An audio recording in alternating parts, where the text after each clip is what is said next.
देखो आगे की जो प्रक्रिया है वो अपनी किस प्रकार से है। अपन ने जो पिछले अध्याय के अंदर पढ़ा था कि भाई जो एकात्मक शासन व्यवस्था उनके लक्षणों के बारे में हमने डिटेल से चर्चा की थी। अब इसी को अपन आगे बढ़ाते हुए अपने जो अगला सेक्टर है उसको स्थापित करते हैं। देखो जैसे एकात्मक और सकारात्मक शासन व्यवस्था के बारे में हमने डिटेल से पढ़ाई की थी। उसमें हमने ये पढ़ा था कि भाई कौन सी चीजें जो हमें संघात्मक प्रदर्शित करती है, कौन सी चीजें जो हमें एकात्मक प्रदर्शित करती है। तो इनके बारे में अपन डिटेल से आगे चर्चा करेंगे। पहला हमने कल पढ़ा था एक संविधान के बारे में पढ़ा था ना, तो वो अपन ने कंप्लीट समझा था। अब देखो दूसरा जो एकात्मक शासन व्यवस्था के लक्षण है वो देखना है। एकात्मक लक्षण, अब देखो एकात्मक लक्षण में दूसरी आती है बेटे अवशिष्ट शक्तियां।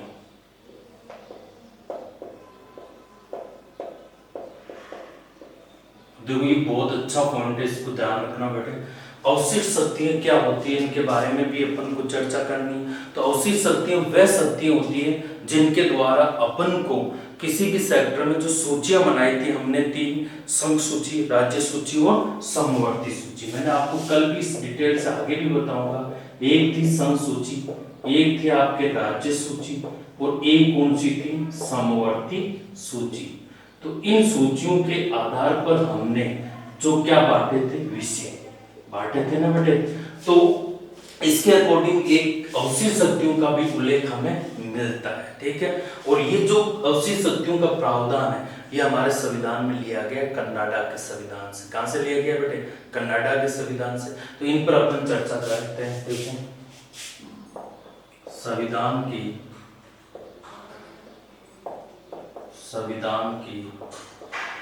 अनुच्छेद 248 में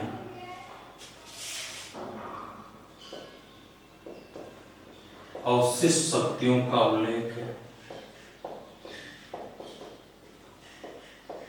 अवशिष्ट शक्तियों का उल्लेख है जिसमें उन विषयों को शामिल किया जाता है, उन विषयों को शामिल किया जाता है जो संघ सूची, राज्य सूची व समवर्ती सूची में शामिल नहीं हो, शामिल नहीं हो। जैसे साइबर कानून, जैसे साइबर कानून, ठीक है। ये प्रक्रिया हमारे संविधान में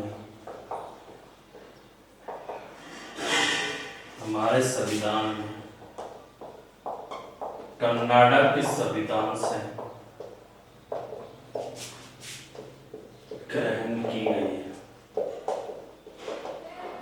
तो इतनी सी आपको बात किसमें याद रखनी है बेटे, इस अवशिष्ट शक्तियों के अंदर याद रखना है। तो हमेशा ध्यान रखना कि अवशिष्ट शक्तियां क्या होती है। तो वो हमेशा अपन को ऐसी जो मतलब इसमें इस प्रकार के विषयों को रखा जाता है जो संघ सूची, राज्य सूची और समवर्ती सूची में शामिल नहीं है, उन विषयों को। देखो ऐसा क्यों किया गया, इसका भी मैं एक आपको कारण बता देता हूँ कि जैसे संघ सूची में अभी वर्तमान में देखें तो टोटल विषय कितने बेटे 100, राज्य सूची में देखा जाए तो टोटल विषय कितने 62 और समवर्ती सूची में देखा जाए तो टोटल विषय कितने 52। विषय का मतलब होता है डिपार्टमेंट। क्या होता है बेटे, डिपार्टमेंट। जैसे अपन कह सकते हैं, जैसे उदाहरण के लिए मैंने बता दिया रेल पूरा डिपार्टमेंट किसका है बेटे, केंद्र सरकार का, संघ सूची का विषय, ठीक है। जैसे मैंने लिख दिया जनगणना, क्या लिख दिया जनगणना, तो ये भी किसका विषय, संघ सूची का विषय। तो ऐसे मतलब डिपार्टमेंट होता है, उनको विषय कहा जाता है, ठीक है। तो इन विषयों के अंदर देखा जाए तो संघ सूची में, इन संघ सूची, राज्य सूची, समवर्ती सूची में अधिकतम विषय हो सकते हैं 100। कितने हो सकते हैं 100। तो देखो संघ सूची वाला टारगेट पूरा हो गया।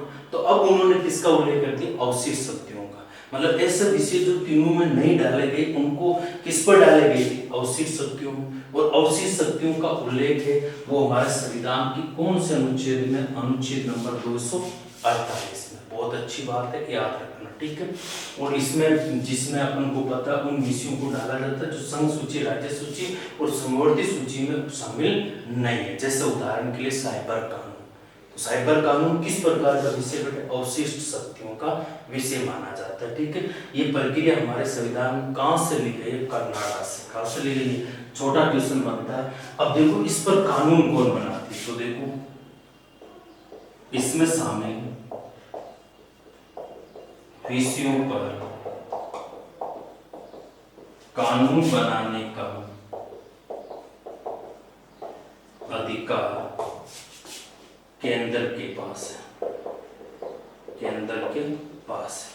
कहने का मतलब ये हुआ कि यदि इन पर कानून बनाने का कार्य किया जाए तो किसके हाथ में होता है, केवल केंद्र सरकार बना सकती है, राज्य सरकार इस पर कानून नहीं बना सकती है। तो ये जो शक्ति होती है ये भी एक हमारे देश में एकात्मक तत्व को इस प्रकार लिख सकते हैं, नीचे ये लाइन लिखना है, इस प्रकार अवशिष्ट शक्तियां एकात्मक लक्षण को प्रकट करती है। तो इतनी सी बात आपको किसमें याद रखना है बेटे, अवशिष्ट शक्तियों के अंदर। तो याद रह जाएगा। तो देखो सबसे पहले संविधान के अनुच्छेद 248 में अवशिष्ट शक्तियों का उल्लेख है जिसमें उन विषयों को शामिल किया जाता है जो संघ सूची, राज्य सूची और समवर्ती सूची में शामिल नहीं है, जैसे साइबर कानून, ठीक है। ये प्रक्रिया हमारे संविधान में कहां से ली गई है, कर्नाटक के संविधान से ली गई है। और इसमें शामिल विषयों पर कानून बनाने का अधिकार किसके पास है, केंद्र के पास है। इस प्रकार अवशिष्ट शक्तियां एकात्मक लक्षण को प्रकट करती है। तो बेटे क्लियर है यहाँ तक, एक बार ऐड कर लो बेटे।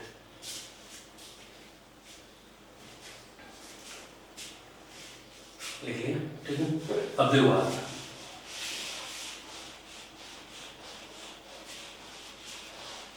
तो दो हमने लक्षण पढ़ लिए बेटे, कौन कौन से पढ़े, वापस रिपीट करो। एक संविधान, संपूर्ण देश के लिए एक संविधान होना किसका लक्षण प्रकट करेगा बेटे, एकात्मक शासन व्यवस्था। अब दूसरा जो स्थिति बताई गई है वो आपके कौन सी है बेटे, अवशिष्ट शक्तियां, वो केवल किसके पास है, केंद्र सरकार के पास है। तो देखो अब आगे तीसरा जो अपना पॉइंट है वो कौन सा है, संविधान संशोधन। संविधान संशोधन मतलब ऐसी चीजें मैं लेके आ रहा हूं जो केवल एकात्मक शासन व्यवस्था का लक्षण माना जाता है और एकात्मक शासन व्यवस्था को ही आगे बढ़ाकर बताया जाता है। तो देखो कौन कौन से इसमें स्ट्रक्चर है वो देखते हैं एक बार।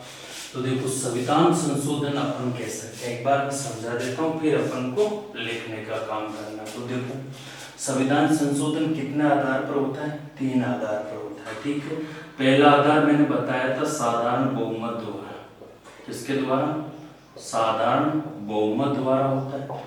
दूसरा मैंने बताया था 2/3 बहुमत द्वारा, 2/3 बहुमत द्वारा। और तीसरा जो संशोधन होता है वो होता है विशेष बहुमत द्वारा, विशेष बहुमत द्वारा। अब देखो इसमें आप ये समझ सकते हो कि सर ये एकात्मक लक्षण कैसे है।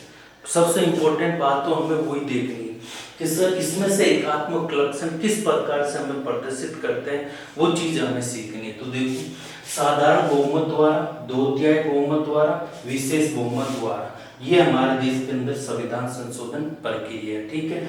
अब ये दो मेन होती है जो अनुच्छेद 368 में, किसमें बेटे, अनुच्छेद 368 में। ये साधारण बहुमत द्वारा प्रक्रिया है, ये आपके अनुच्छेद नंबर कौन से में, नए राज्यों के निर्माण से गठन संबंधी होती है, उनके नामों और सीमाओं में, मतलब अपन कह सकते हैं अनुच्छेद 2, 3, इनके लिए अपन किसमें यूज करते हैं, साधारण बहुमत द्वारा। पहले चीज तो एक नॉलेज के लिए बता रहा हूँ कि आपसे पूछ ले संविधान संशोधन प्रक्रिया कौन से अनुच्छेद में, 368 में। उसमें दो ही तरीके से संविधान संशोधन हो सकते हैं, एक तो 2/3 बहुमत के द्वारा और एक होता है विशेष बहुमत के द्वारा। अगला कौन सा बेटा, साधारण बहुमत के द्वारा। साधारण बहुमत का मतलब होता है कि इसमें जो संशोधन करेगी वो करेगी कौन, संसद। भाई तीनों में संशोधन करने वाली संस्था कौन सी, संसद है। तो संसद साधारण बहुमत के द्वारा, जैसे नए राज्यों का निर्माण करना हो, किसी राज्य की सीमा में परिवर्तन करना हो, या किसी राज्य के नाम में परिवर्तन करना हो, ठीक है, ये काम करती कौन है, हमारी संसद करती है। जैसे अभी हाल ही के अंदर अपने नए राज्य का निर्माण मतलब पुनर्गठन हुआ था जम्मू कश्मीर का, जिसके तहत 2 केंद्र शासित प्रदेश बने, दिल्ली मतलब एक तो जम्मू कश्मीर और एक कौन सा बना था अपना, लद्दाख, ठीक है। 2 दिया। अब देखो इसमें भी संसद है, इसका मतलब है कि मैन कौन हो गई, केंद्र हो गई या नहीं हुई, हमें एकात्मक देखना है, ठीक है ना।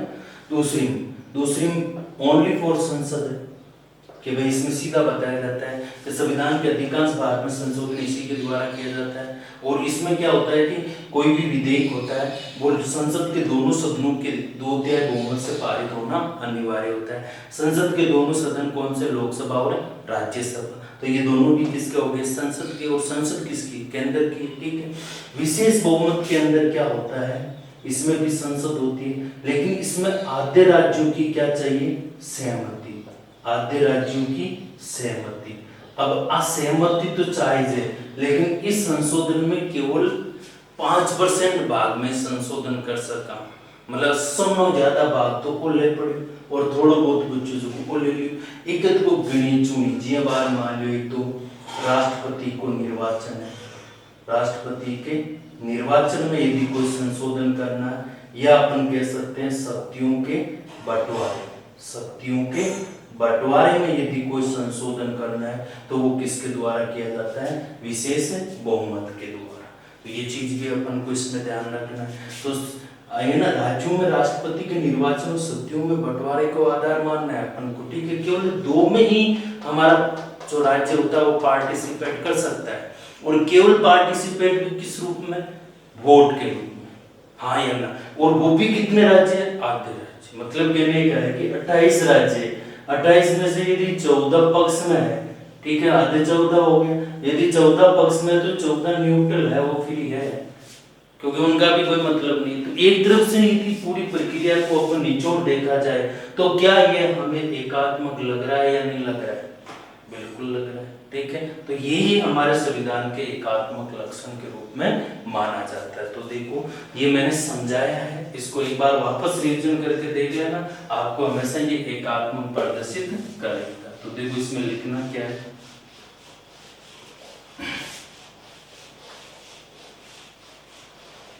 संविधान संशोधन में देखो, भारतीय संविधान में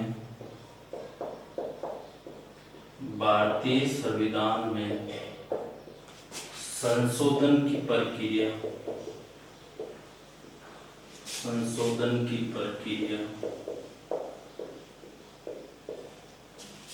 संसद को प्राप्त है,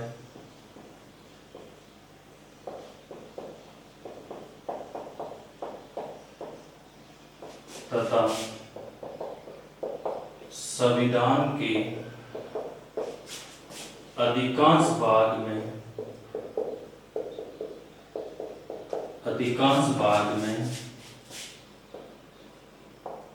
संसद केवल संसद के द्वारा संशोधन किया जाता है, तथा कुछ भागों में संशोधन करने के लिए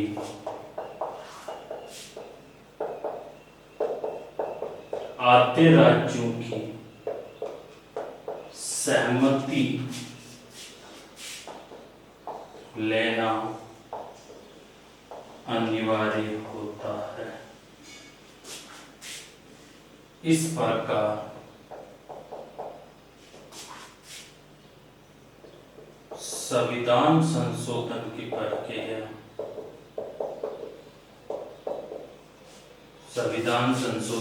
प्रक्रिया एकात्मक लक्षण को प्रकट करती है। ठीक है, इतनी सी बात हमें याद रखना। पूरी अपन डिटेल समझी कि मैंने वापस देखो का याद रखना। भारतीय संविधान में संशोधन की प्रक्रिया किसको प्राप्त है? संसद को प्राप्त है। ठीक है, तथा संविधान के अधिकांश भाग में केवल संसद के द्वारा ही संशोधन किया जाता है। मैंने पहले दो बताए थे, साधारण बहुमत के द्वारा, 2/3 बहुमत के द्वारा। उनसे संविधान को अपन लगभग पूरा काम मामला के उठ सकते हैं। उनमें से कुछ भाग में संशोधन करने के लिए आधे राज्यों की क्या चाहिए? सहमति। लास्ट वाला जो भाग हमने पढ़ा था उसमें केवल सहमति चाहिए। तो अपन इस प्रकार से कह सकते हैं कि ये एकात्मक लक्षण को क्या करती है बेटे? प्रकट करती है। तो ये बात आपके समझ में आई पूरी? ठीक है, तो अब देखते हैं आगे। लिख लो बेटे एक बार।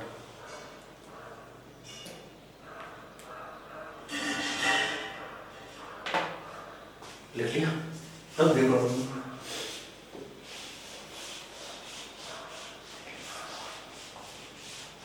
तो हमने 3 लक्षण पढ़ लिए और 3 लक्षण में हमने एकात्मक लक्षण की झलक देखी।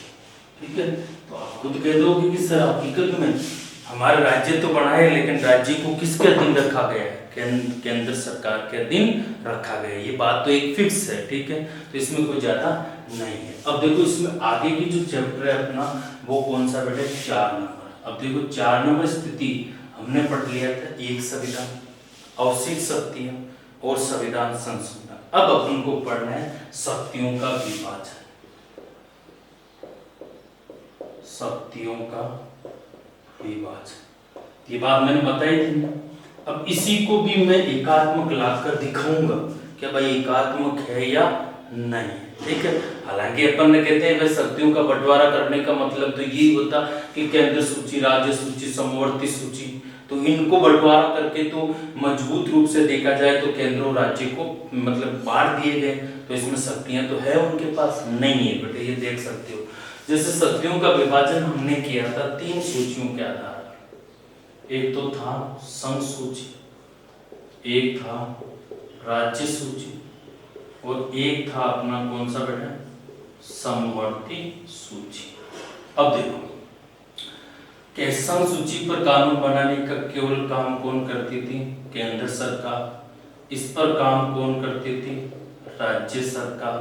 और इस पर काम है जो कि केंद्र प्लस राज्य सरकार दोनों करती थी। ठीक है, ये हमने बात पढ़ी थी पूरी। किसमें पढ़ी थी? आपके इसे शक्तियों के विभाजन में, जो हमें संघात्मक लक्षणों में पढ़ा था। लेकिन अब हमें एकात्मक दिखाना है कि सर आप दिखा के बताओ कि हकीकत में पूरी की पूरी शक्तियां किसके पास है? केंद्र सरकार। देखो ये तो मामला छूट गया, इसमें तो मैन कौन हो गई? केंद्र सरकार हो गई, कोई प्रॉब्लम नहीं, डायरेक्ट हो गई। ठीक है, अब राज्य सूची में देखें तो इसमें कानून कौन बना सकती है? राज्य सरकार। लेकिन एक चीज हमेशा ध्यान रखना है कि इसमें एक चीज बताई गई कि राज्यसभा राज्य सूची में वर्णित किसी भी विषय को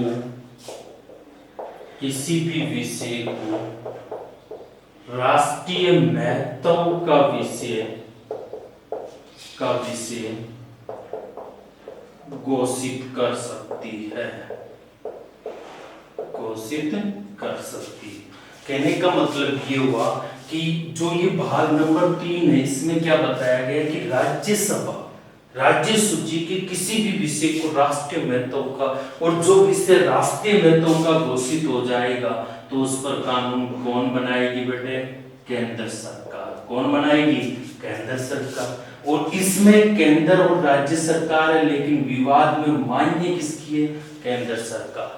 तो आप कह सकते हो कि तीनों शक्तियों में अंतिम रूप से शक्ति बनाने का कार्य कौन करती है बेटे? केंद्र सरकार। तो ये चीज अपन कह सकते हैं कि जो शक्तियों का विभाजन है ये भी एकात्मक शासन व्यवस्था का लक्षण माना जाता है। तो ठीक है, इसमें देखते हैं लिखना क्या क्या। ये बात समझ में आई तीनों की? ठीक है, अब देखते हैं आगे क्या क्या लिखना है इसमें।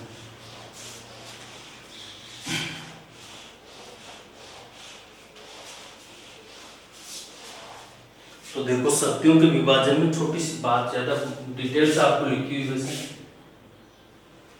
संविधान में शासन की शक्तियों का विभाजन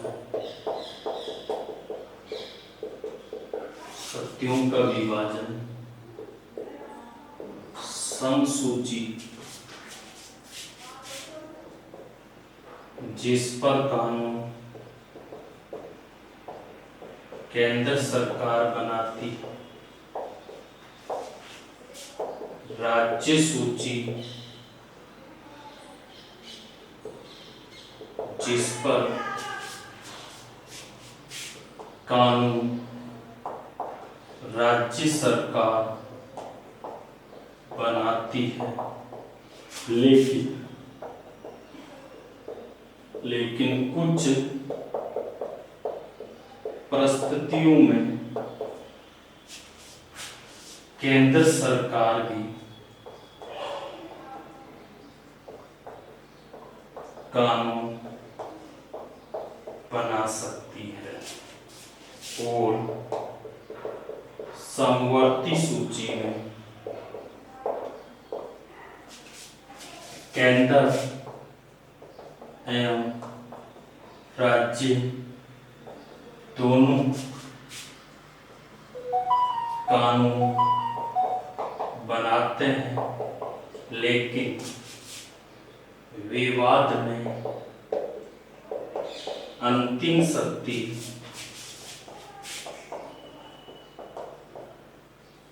केंद्र के पास होती है। अब देखो बेटे इसमें क्या स्थिति बताएगी कि देखो अब ये पढ़ने के बाद आपको अपना पता चल जाएगा कि ये रियल में एकात्मक शक्ति। देखो कैसे संविधान में शासन की शक्तियों का विभाजन संसूची जिस पर कानून कौन बनाती है, केंद्र सरकार, राज्य सूची जिस पर कानून कौन बनाती है, राज्य सरकार बनाती है, लेकिन कुछ परिस्थितियों में केंद्र सरकार भी कानून बना सकती है, जो मैंने आपको बताई थी वो परिस्थिति, ठीक है। और समवर्ती सूची में केंद्र और राज्य दोनों कानून बनाते हैं, लेकिन विवाद में अंतिम शक्ति किसके पास है, केंद्र के पास है। इस प्रकार शक्तियों का विभाजन